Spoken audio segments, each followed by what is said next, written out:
Күндүн маанилүү жаңылыктар менен тааныштырып, бүгүн программасы студияда мен Тимур Владислав, саламатсыздарбы? Алгач чыгарылыштын кыскача мазмуну менен таанышып алыңыздар. Кумтөр мамлекеттин пайдасына чечилгенин президент Жапаров билдирди. Экс-президент Алмазбек Атамбаевка сот учурунда аба жетишпей тез жардам чакыртылды.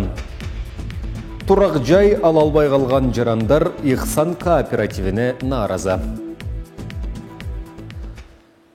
Бүгүн 4 апрелде Кыргызстан канадалык Центра Голд компаниясы менен өз ара дооматтарды жөнгө салуу максатында келишимге кол коет. Бул тууралуу президент Садыр Жапаров социалдык кызматкерлердин республикалык жыйынында билдирди.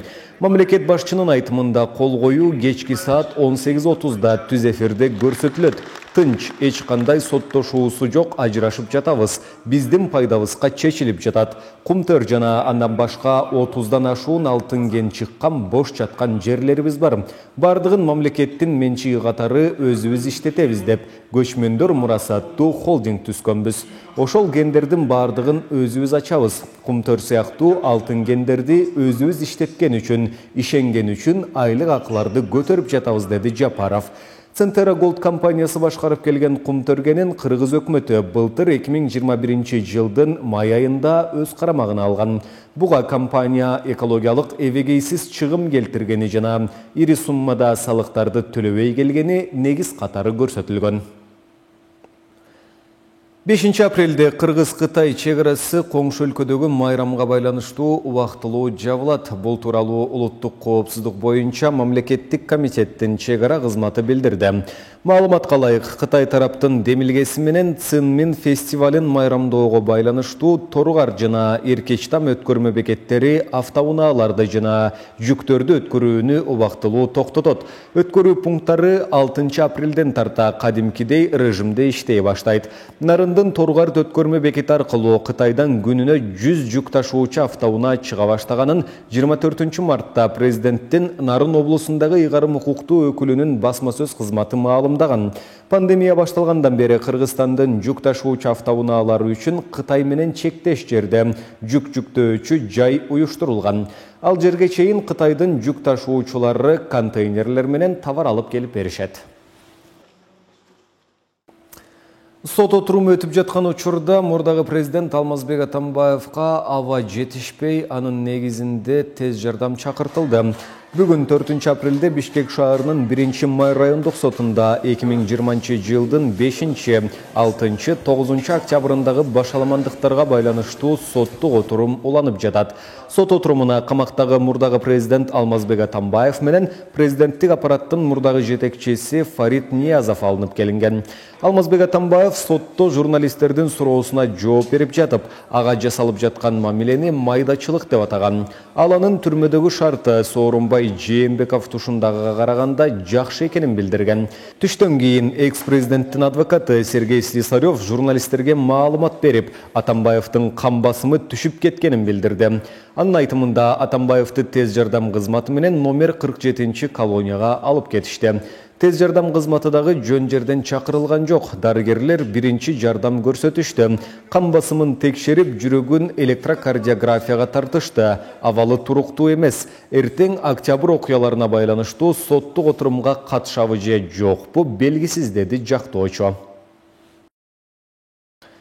Ихсан турак жай кооперативинин мүчөлөрү 4 апрелде ишкананын Бишкек шаарындагы имаратына чогулушту.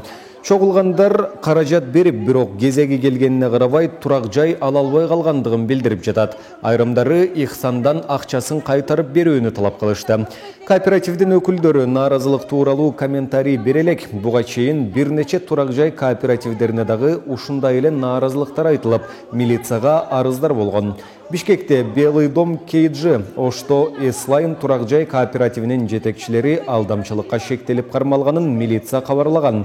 Шектүү тарап комментарий берген эмес. Расмий маалыматка караганда, турак жайга муктаж катары мамлекеттик ипотекалык компанияга жана турак жай кооперативдерине 50 миңден ашык үй бүлө кайрылган. Жогорку кеңештин тармактык комитети бүгүн 4 апрелде жазгы талаа иштеринин жүрүшүн талкуулап, айыл чарбасын каржылоо 10 долбоорунун аткарылышы боюнча маалымат укту. Айыл чарба министринин орун басары Азамат Мукашев долбоордун алкагында дыйкан фермерлерге Айылбанк, РСК банк аркылуу 6% жеңилдетилген насыялар берилип жатканын айтты. Ошондой эле эгиндердин үрөөндөрү Орусиядан сатылып алынып, Айылбанк аркылуу дыйкандарга 2 жылга 4,5% үстөк менен берилип жатканын кошумчалады. Талкуу учурунда депутаттар жеңилдетилген насыялар кечиктирилип берилип жатканын, банктарда кезек күтүүлөр арбын экенин сындашты. Алар насыяларды төлөөдө мөөнөтүн 6 айдан 12 айга чейин узартууну сунушташты. Эл өкүлү Максат Сарбагышев ар кандай документтерде маалым каттарды чогултуу зарыл болгондуктан банктар аркылуу үрөн алуу кыйын болуп жатканын белгиледи. Human Rights Watch укук коргоо уюму Украинанын Орусия аскерлеринин убактылуу көзөмөлүнө өткөн аймактарындагы тагыраагы Харьков, Чернигов жана Киев облустарындагы согуш кылмыштары тизмектелген докладын жарыялады. Баяндамада айтылгандай, 4 мартта орус күчтөрү Киевдин жанындагы Буча шаарчасында 5 эркек кишини кармап, бирөөнүн көзүн тазалашкан. Күбөлөрдүн бири аскерлер тынч тургундарды жолдун боюна чөгөлөтүп, баштарын футболкалары менен чүмкөп алуу буйругун бергенден кийин бирөөнү желкесине атып өлтүрүшкөндүгүн айтып берген. Анын айткандары бир нече кишинин сөөктөрү кандай абалда табылганын сүрөттөгөн маалыматтарга дал келет.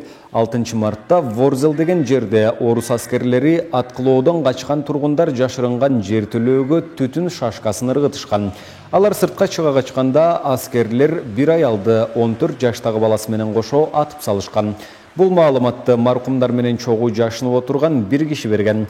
3 апрелде эртең менен журналисттер жана Украин бийлиги Буча шаарынын көчөлөрүнөн ондогон карапайым кишинин сөөктөрү табылганын билдиришкен. Бир катар маалымат каражаттары жарыялаган сүрөттөрдө кээ бир кишилердин колдору байланганын көрсө болот. Орусиянын коргоо министрлиги айыптоолорду четке кагып, Киев тараткан сүрөт, видеолорду кезектеги чагым деп сыпаттоодо. Мына ушуну менен бүгүнкү берүүбүздү жыйынтыктайбыз. Кийинки эфирлерден амандашканча сак саламатта туруңуздар.